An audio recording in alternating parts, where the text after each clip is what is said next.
We got our first non-Pistons related email, still NBA. Let's get into it. From David, let's talk about the Bulls. Dear Lord, they are so busted. That entire team has been coasting off being the best team in the East heading into the All-Star break since 21-22. The narrative is always, we'll be good when Lonzo gets back. But dude, when is that going to be? And even if he does come back, is he going to be the same player? They are 62-71 since Lonzo went down, which isn't the worst, but it is for a team that's all in. And this is your all in? The 10th seed? A play-in exit? What's the point?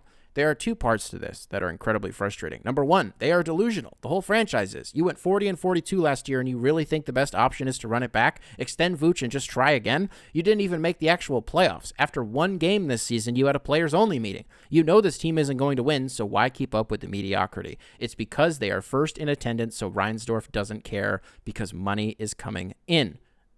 And that's true, and we'll get to that. Number two, they have assets they can move to start a decent rebuild. Zach LaVine and DeMar DeRozan each get you something decent. Whatever combination and picks of players that ends up being will be a good start. I think any competitor will be willing to part with a first for Caruso. That's a good enough package to start your rebuild, and you actually have your own pick this year, so commit to the damn rebuild. The middle ground is the worst place to be as a franchise. The awful middle ground of mediocrity. Sell the team, Jerry. For fuck's sake, sell the team. Thank you, David, for the email. Great line there at the end. We call that place purgatory. I got to tell you, reading that Reinsdorf part is probably the most painful, especially if you are a Chicago sports fan. As somebody who lives here in Chicago, and while I'm not entirely, plugged in with the Bulls specifically, I have a pretty general pulse on all the major teams in this city. And the one thing that's consistent with a lot of them, specifically with the Bulls and the Bears even, is you have a family like the Reinsdorfs who, like you said, they care about the profit, they care about the brand, more than the actual product, and certainly more than the fans. With the Bears, they just have the McCaskies, and they're a lot louder about it, and they're a lot worse about it. You have the whole Arlington Heights thing, dipping their toe in the water, playing this game of will they or won't they for seemingly ever, definitely the foreseeable future. The McCaskies will be threatening to leave Chicago. Whatever side of what the argument that you fall on with that, I honestly don't care because I've read some pretty compelling arguments for both, and the pro Bears move is actually to move to Arlington. Whatever. That's not what I'm here to debate, because ultimately the McCaskies are also a family that are trying to protect a brand and tradition, which is ironic because on a weekly basis every Sunday it's being soiled and tarnished. The Bears are essentially being tarred and feathered every single week from September to January for the last 10 years, especially this season with Eberflus. You have previous years with Matt Nagy. It hasn't been great. So if I'm a Chicago sports fan, I'm not feeling awesome. We talked yesterday about how scared general managers and owners can be to commit to this, traditional rebuild. It's a tricky situation because if you're a fan, yeah, your perspective makes complete sense. This is the time to cash in. This is the time to put all your chips in the middle, and it's we have a good asset pile. What you usually see teams do is we have this good asset pile. Can we cash it in for a bigger fish?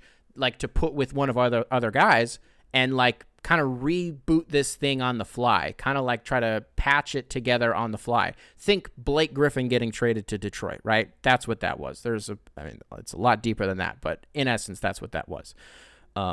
So I agree with what you're saying. On the Alex Caruso thing, does the team give up a first-round pick for him? I mean, at the risk of sounding like I'm just doing semantics, maybe.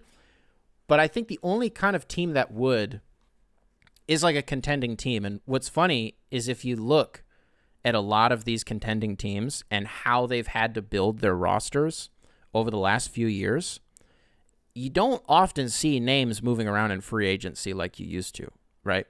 A lot of these picks have to get shuffled around in order to acquire these guys, especially for some of these teams. If you're looking at the top of the roster, you think Phoenix is a good example. Obviously, Milwaukee is a really good example of that, where teams that will eviscerate their cabinet of capital in order to build their roster through virtue of that. So is there a team out there that has an available heavily protected, I don't know, top 15 even protected first for Alex Caruso? Probably in 2029 or something. I don't know, but the principle of what you're saying is right. It's right. Zach LaVine gets you stuff. DeMar DeRozan gets you stuff. With how the CBA is now, though, I don't know if it gets you as much stuff as it used to. It's going to be a lot harder to do those mid-season trades. And I think, here's a question. You keep Ayo Dosunmu, right? You keep him, right? Bulls fans have been weird on him. I don't know how they are with him right now. I'm always going to love him because he's just one of those guys where it's an effort thing. I've never watched him play a game of basketball where I wasn't like, dude, he's putting like literally physically every single ounce of energy that he can into rebounding this basketball, into like closing out on this 27-footer. You know what I mean? I love watching him play. The Vucevic piece is also hilarious here because you think of him as a guy who spent so many years in Orlando. You know, we talk about the Bulls being in purgatory. It was Orlando for a lot of years. They're like, no, we can make this work. We have Tobias Harris, Nikola Vucevic. Like, we can make this work. And they never did. And then they trade him to the Bulls. It's like, here goes his career. Like, this is where he becomes a guy. This is where he writes the history books, you know? That's crazy. Nobody was saying that about him. Nobody was saying, like, people thought the Bulls were going to be good, but nobody was saying it like that. What ends up happening? I understand the circumstances are such that it's out of his hands and it's nobody's fault that this has happened. Because the truth is, it's just like, this is just, if Lonzo was healthy, like maybe we never have this conversation ever. Like maybe ever. But I bring the Vucevic thing up to say, like, how funny is it going to end up being when, hey, the Bulls end up going through with all this, but Vucevic is the one that's left behind. Vucevic is the one that they're like, you know, we're going to do this rebuild. You see teams do it all the time. But we want to keep one of these vets around. You have to pay somebody. You know what I mean? Like these bad teams, they still have to pay guys, and that's how people get bad contracts, right? That's how Timofey Mozgov gets like $60 million. It's not the only reason why. Kevin Love signed a huge extension with the Cavs when they were undergoing a rebuild. Kobe Altman was like, hey, we want a quality vet. We want a guy, you know, a remnant of that 2016 title around these young guys, you know, show them the way. What did Kevin Love end up doing? He just bullied Colin Sexton for like 3 years. The fuck? Love Kevin Love. Like, love him. Always will. Like, lifer. I'm a Kevin Love girly for sure. But that was always bullshit to me, the way that relationship was. Must be something that we're not privy to. Who knows? Or he was just an asshole. Could have been the case. When are the Bulls going to bite the bullet? When are they going to do it? I don't know if they will at all. But doesn't it kind of feel like maybe we're only one bad Lonzo update away? In the next calendar year, if there's an update that comes out that's maybe unfortuitous about his future in the NBA, do you think that's when the pressure is applied?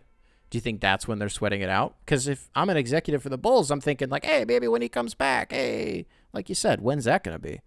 How's he going to be playing? He's not coming out the gate immediately. You know, God forbid he has to play Patrick Beverley in his first game back. Put him through that again? Hell no. I'm sorry, David. This sucks. If I was a Bulls fan right now, sheesh. Beautiful. Primary control. Beautiful. Primary control. Beautiful. Primary control.